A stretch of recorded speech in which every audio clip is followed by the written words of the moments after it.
is up, guys? Welcome back to Think Shank. Today, I am really excited to cover and analyze something really insightful and exciting I caught on the AllCity Network podcast. I want to get all of the flowers and attributions rightfully out of the way at the top. Shout out Adam Ayers, Tim Legler, my goat, your goat, everybody's goat. Tim Legler is flying all over the country, calling games, and Adam Ayers actually had a guest on called Marc Campbell, who is an NBA shooting coach, analyst, content creator that made this hit my radar, did an excellent job raising a few mechanical as well as stylistic points of hesitancy, let's just say it that way, as to why it might be harder to actually see Shai Gilgeous-Alexander be the best player on a title team today. So the first point of concern that Campbell raises is a historical one. There really hasn't ever been a high usage guard who is balancing both the scoring and playmaking responsibilities, being the best and most important player on his team, without a high level of threat as a pull-up three-point shooter out of the pick and roll specifically. Of course, guys like Luka Doncic will utilize this in almost every single facet of his offensive penetration and unlocks every single thing for him, his short mid-range finishing, turnaround jump shots, playmaking, all of those things. And this is really important because that kind of threat allows that focal point or engine to really create advantages for others. If you're not able to rise and fire right away, this means that you can, at least in theory, be put in a box by going under the screen.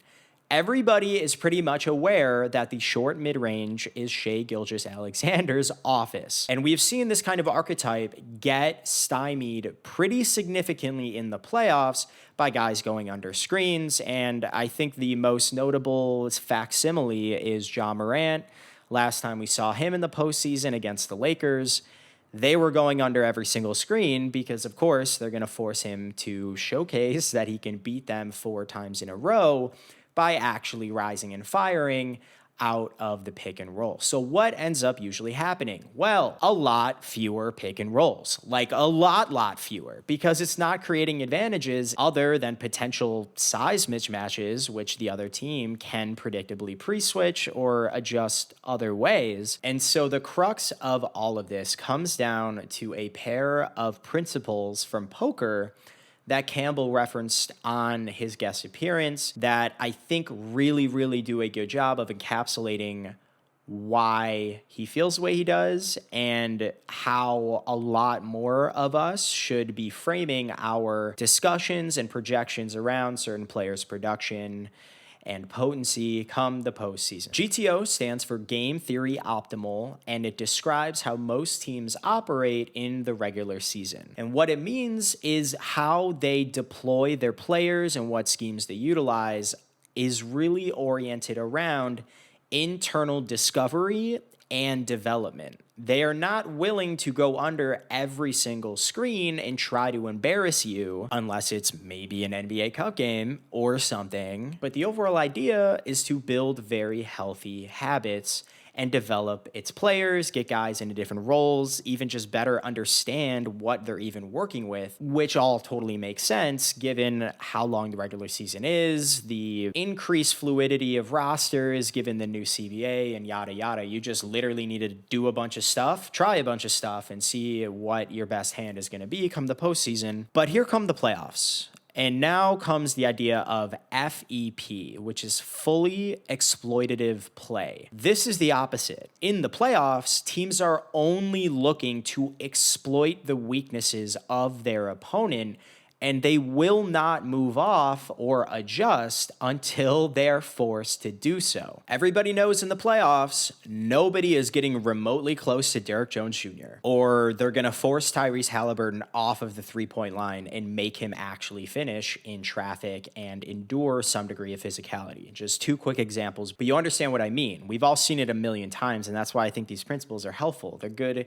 conceptual frameworks to think about the difference in environments and specifically how certain player archetypes and tendencies will translate. So when it comes to Oklahoma City, Shai Gilgeous in the postseason, again, we all know what he wants. And that, my friends, is the first step towards playoff death, is when you are too reliant or one-dimensional. And what we will absolutely be seeing is a lot of guys going under screens should Shai decide to employ a pick and roll. What we have seen in the past, just like Ja Morant, is Shai's volume of pick and rolls drastically decrease come the playoffs because, again, it's not creating an advantage aside from a potential switch. Once it is established, though, on the defensive end that he's only doing it for that reason, then you can start mixing in things like pre-switching and otherwise to just not afford him the potential advantages that he is after, which is, of course, slow-footed bigs and yada yada to get himself going downhill and blah, blah, blah. So nobody's going over the screen until Shai starts flame-throwing from three, and then they might start doing that. But again, even still, you extrapolate over the course of 48 minutes or even more over the course of like 6-7 games of a playoff series. If Shai Gilgeous is hitting like 4 or 5 threes in a game, but is chucking up like 22 shots a game and is only shooting like, what is he at right now? Like 32%? You can actually just live with that reality because again, he is going to be so potent getting himself to the free throw line or finishing in that short mid-range region. Teams are going to opt to maintain their defensive shells at the expense of risking guys like Ja Morant and Shai Gilgeous, lighting them up from three for 4 to 5 threes a game on probably not amazing efficiency because he knows he has to take these shots or pull some unbelievable individual brilliance out of his asshole and do that consistently against playoff caliber and playoff intensified defenses in one-on-one settings, which of course Shai is more than capable of doing, but of course you extrapolate that across 4 separate playoff rounds. I don't know about that part. And so the other part that Campbell, of course, he's an NBA shooting coach, so he's going to have an eye for this, brought up that I really, really think is fascinating is the actual mechanics of Shai Gilgeous-Alexander's jump shot and why it matters and connects to everything I've talked about before. If you read into Shai's mechanics and preference of shot types, he is almost exclusively hitting stepbacks, and there is a specific reason why. He has a push shot. He engages his chest and his upper arms a lot on his shots and shoots himself backwards off of his toes to, yes, create more space, especially in the short mid-range in his office. It is very, very useful because he is only 6'6". What that mechanical archetype offers in a benefit in the short mid-range region also contributes a potential detriment once you really start getting farther and farther from the rim. Shai Gilgeous does not shoot a lot of pull-up threes out of pick and roll. He primarily does it in a one-on-one setting where he can do the James Harden, Luka Doncic sidestep three, and of course that is going to mirror or mimic his preferred shot mechanics and shot profile. So the data really backs this up. Looking at his 2023-2024 season and holding aside catch and shoot threes, we only want to think about when he's the lone ball handler. If you look at threes coming out of pick and roll and then you parse it between off the dribble and then a step back, Shai only shot 7 threes out of pick and roll.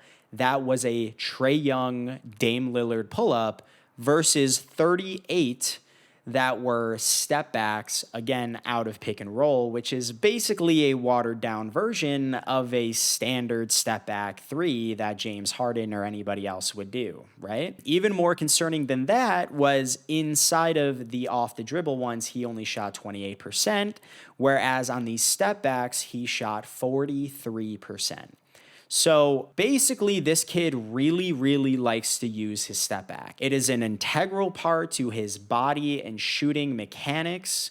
And you see him even when he is close to the rim in his favorite mid-range office. How many times do you see Shai Gilgeous-Alexander coming downhill and lean forward to actually shoot?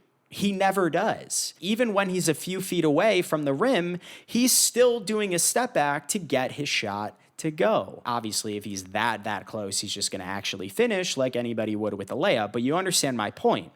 You don't see a Dyson Daniels flip shot. You don't see anything overhand that kind of goes up like that.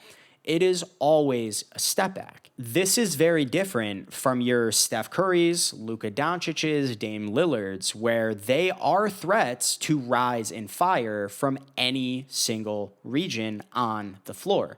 Basically at any given time. Take Devin Booker, for example. His shooting mechanics, body control, his upbringing, and foundational teachings, as well as probably his early physical development, allows him to rise and fire in literally any circumstance, in any region. I think you can probably tell Shai probably started playing basketball, not dissimilar to Steph Curry, when he was really young and not very strong. The only difference is that Steph infamously re-engineered his jump shot not too long into high school and college to be faster and more overhead. That was less focused on his chest muscles because, of course, it was going to get blocked and yada, yada.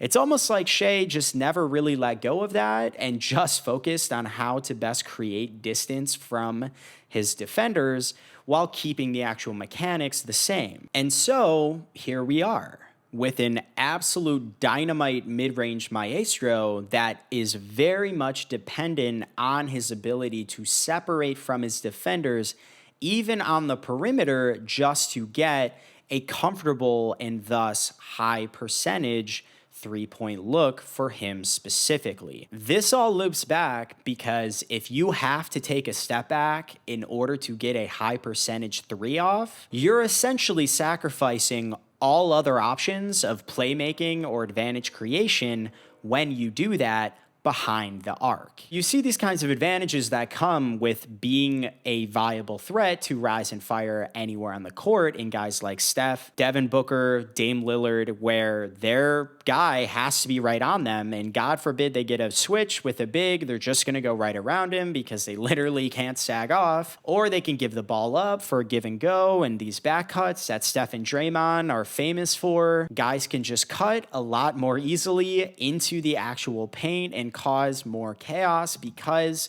their actual defender is pulled so far away from them. These are just the layers of the advantage onion that start to melt away when you aren't a threat to rise and fire and are so dependent on that step back to create the space, specifically from the three-point line again, because how many times has James Harden ever passed out of a step back three? I don't think it's ever happened, honestly. So hopefully that's insightful. I love learning new angles to assess games and players and teams through. The shot mechanics angle of Shai Gilgeous-Alexander and some of the limitations there is just very, very fascinating. I think the extension of the idea of constantly going under screens in this fully exploitative play model come the playoffs is pretty intuitive. And the added facilitation pressure it puts on Hardenstein, J-Dub, and Chet, because off the dribble, or at least outside of isolation, it's looking like Shai is going to get the Ja Morant treatment. It's just going to be really interesting to see where the Thunder's playmaking really comes from once we reach the playoffs. All right, guys, thank you so much again, and until next time.